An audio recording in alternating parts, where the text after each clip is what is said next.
আমাদের আইনে আমি যেটা দেখি সেটা হচ্ছে নির্বাচন কমিশন ইলেকশন সময়ে নির্বাচন সময়ে আসলে নির্বাচন কমিশনই তত্ত্বাবধায়ক সরকার হওয়ার কথা। জি। মানে উনি যদি ধরেন নির্বাহী সব কিছু ট্রান্সফার নিয়োগের দায়িত্বটা পালন করেন, ফায়ার করতে পারেন, ট্রান্সফার করতে পারেন, এটাই তো আমাদের এক্সিকিউটিভ পাওয়ারের মূল অংশটা।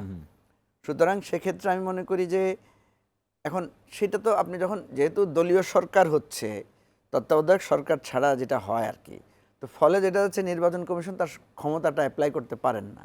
উনি ধরেন নির্বাহী অর্ডার দিচ্ছেন, কিন্তু নির্বাহী আদেশের কাছে সেটা ফেল হয়ে যাচ্ছে।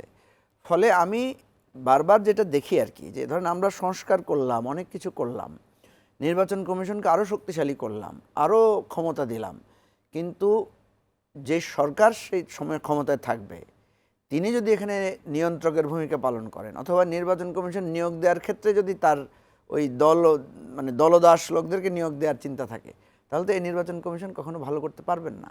আপনি দেখেন, উনি উদাহরণ দিয়েছেন বিচারপতি শাহাবুদ্দিন সাহেবের কথা। শাহাবুদ্দিন সাহেবকে মানে উনি উনি তত্ত্বাবধায়ক সরকার প্রধান হওয়ার আগে সাধারণ মানুষ ওনার নাম তো শুনে নাই ভালো করে।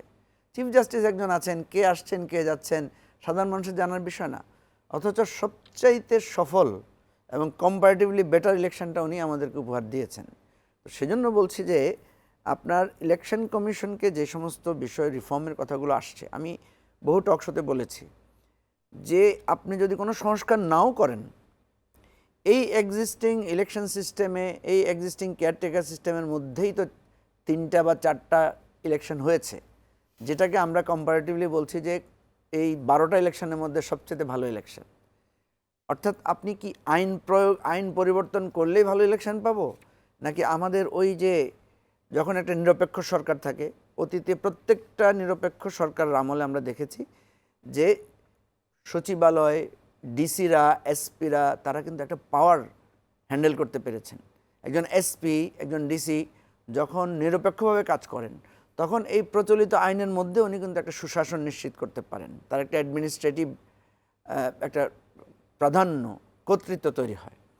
তো সেজন্য আপনি যে আলোচনাটা তুলেছেন যে আমরা এই যে উনি বলেছেন যে সংসদীয় একটা কমিটির কাছে দায়বদ্ধ থাকবে কিনা, আমি মনে করি সত্যি এটা একটা ব্যারিয়ার হতে পারে।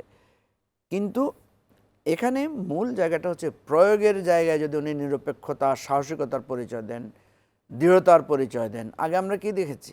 আমরা দেখেছি যে সেনাবাহিনী, পুলিশ নিয়ে কম্বিং অপারেশন চালানো হয়েছে, সন্ত্রাসীদের অস্ত্রধারীরা সবাই দেখা গেল যে আপনার পালিয়ে যেতে বাধ্য হয়েছে অথবা বিভিন্ন যুদ্ধ করা হয়েছে। আমরা, আপনার মনে থাকার কথা, সম্ভবত 2001 সালের ইলেকশন, ফেনীতে জয়নাল হাজারি, 2001 সালে ফেনীতে জয়নাল হাজারের বিরুদ্ধে একটা কম্বিং অপারেশন চালানো হয়েছে। জয়নাল হাজারি তার অস্ত্রশস্ত্র ফেলে পালিয়ে গিয়েছিলেন ভারতে। অনেকে বলেন যে উনি বোরকা পরে পালিয়ে গেছেন। ওই এক ঘটনার পর সারা বাংলাদেশে, লক্ষ্মীপুরে আপনার একজন ছিল তাহের সাহেব, এইভাবে নাম করা যত গডফাদার ছিল সবাই আত্মগোপনে চলে গেছেন। এই election commission and caretaker government দুইটা যদি কম্বাইনলি ওয়ার্ক করে, যেমন আমরা এবারে প্রথমেও কিন্তু প্রফেসর ইউনুসকে সে কথাটা বলেছিলাম যে আপনি আসার পরে এমন একটা বার্তা দেন যে না, এখানে কোনো ধরনের ঠিক আছে, আওয়ামী লীগ সন্ত্রাস করেছে, তারা ফ্যাসিবাদী শাসন কায়েম করেছে, লুটপাট করেছে, 3 দিন বাংলাদেশে কোনো সরকার ছিল না, বা প্রথম অবস্থায় আইনশৃঙ্খলা পরিস্থিতি খারাপ ছিল। যখন আপনি টেক ওভার করেছেন তখন কিন্তু সব কিছু আইনগতভাবে হতে হবে, কোনো মব, কোনো অনৈতিক জিনিস হবে না। হ্যাঁ, যারা অন্যায় করেছে তাদেরকে আইনের আওতায় আনতে হবে, আইনগতভাবে তার বিচারটা হবে। আমরা যেটা বলেছি যে আমরা শত্রুর সাথেও আমাদেরকে ন্যায় বিচার